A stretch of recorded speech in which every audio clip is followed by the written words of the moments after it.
Bonjour, aujourd'hui une vidéo rapide pour vous apprendre comment glacer un entremets. Alors la première règle pour glacer un entremets, c'est que votre entremets doit être parfaitement congelé. C'est-à-dire que la veille, vous aurez fait votre entremets, coulé la mousse dans le cercle et tout ça au congélateur, au moins pour 3-4 heures, voire une nuit. Pareil pour votre glaçage, que ce soit un glaçage coloré ou un glaçage à base de chocolat, les deux doivent rester au réfrigérateur quelques heures afin de débuller, de se reposer. Et ensuite, l'étape, c'est de réchauffer doucement ce glaçage et de le mixer sans introduire de bulles d'air, c'est ce qu'on va voir de suite.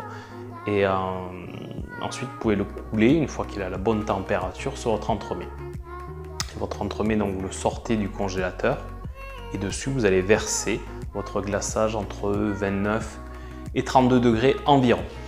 Voilà pour la théorie du glaçage. Des glaçages, il y en a des colorés, comme je disais, donc aujourd'hui en rouge.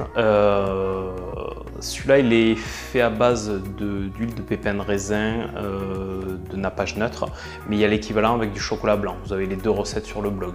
Pour les glaçages qui ne sont pas colorés, dans le sens où ce n'est pas des couleurs vives, mais ça va être des couleurs héritées par les ingrédients. Par exemple, ça va être le cas des glaçages miroirs noirs, où c'est la poudre de cacao qui va colorer. En plus, ça va donner un bon goût, contrairement au glaçage neutre, rouge, jaune, où il y a une grande présence de sucre, on va dire, en bouche. Vous avez aussi des recettes sur le blog de glaçage au chocolat au lait et des glaçages au chocolat au lait caramel, donc ça peut faire des variantes agréables dans votre entremets. Voilà, on va réaliser tout de suite ensemble la dernière phase de la recette. Parler un tout petit peu du matériel qui est nécessaire pour glacer. Alors tout d'abord votre glaçage, voilà, que j'ai réchauffé au micro-ondes et que je vais bientôt mixer. Ce qui est important, donc, c'est un thermomètre. Ici c'est un thermomètre à visée laser, donc vous pouvez avoir un thermomètre sonde. Ici mon glaçage est à 36 degrés à peu près, donc il est encore un peu chaud. Il vous fera un mixeur plongeur. Alors moi j'aime bien cette marque. Et surtout, ce que j'aime beaucoup, c'est sa version évasée ici. C'est-à-dire qu'elle ne va pas conserver de bulles d'air quand vous allez le plonger. Donc prenez un mixeur qui est évasé. Ça, c'est la marque Dynamic. Ça marche très très bien. Il vous faudra une à plusieurs spatules pour pouvoir déplacer votre entremets. Il vous faudra un bac et une grille pour pouvoir poser votre entremets et que l'excédent de glaçage puisse tomber sur les côtés. Et ensuite, n'hésitez pas à prévoir un petit carton qui viendra accueillir votre entremets.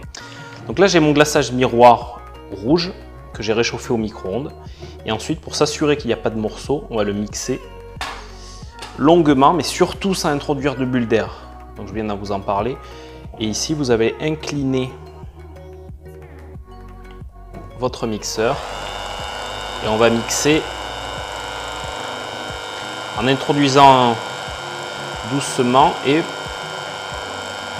pas trop vite.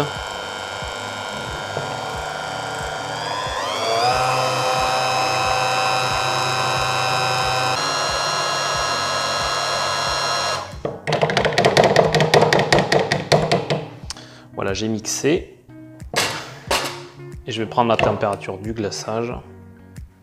Là, on est à 36 degrés. On va attendre quelques minutes. En attendant, je vais aller préparer l'entremet.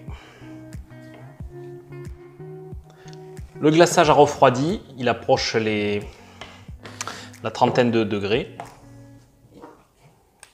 Petit contrôle. Là, on a 33 degrés. Encore que quelques instants, il va refroidir. Ce qui est important, c'est d'une part la température. Voilà, suivant les glaçages, suivant la qualité de votre gélatine, on va être aux alentours de 28-32 degrés environ. Ça dépend s'il y a du chocolat, donc le beurre de cacao va, en plus de la gélatine, faire cristalliser un peu plus vite. Mais ce qui est important, c'est que là, par exemple, j'ai une maryse blanche.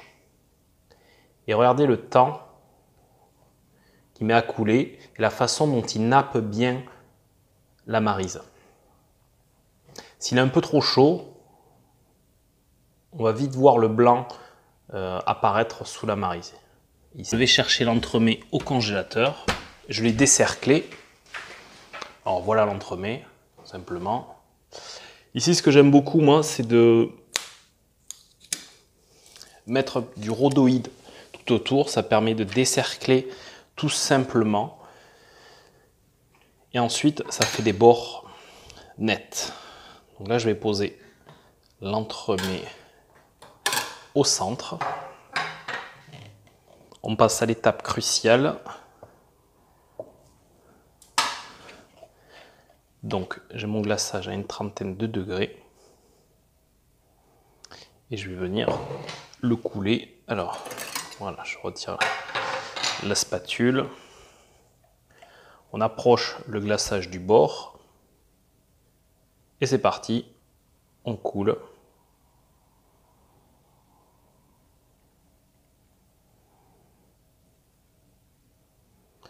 Et on vérifie qu'il y en a bien partout. Voilà, c'est terminé. Éventuellement, si vous sentez qu'il y a un petit excédent, vous pouvez le pousser. Ainsi, vous frottez votre spatule.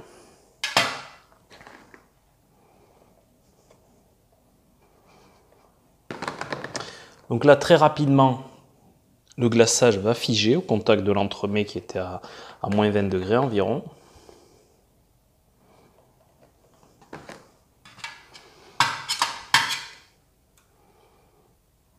Là, on va pouvoir venir le saisir.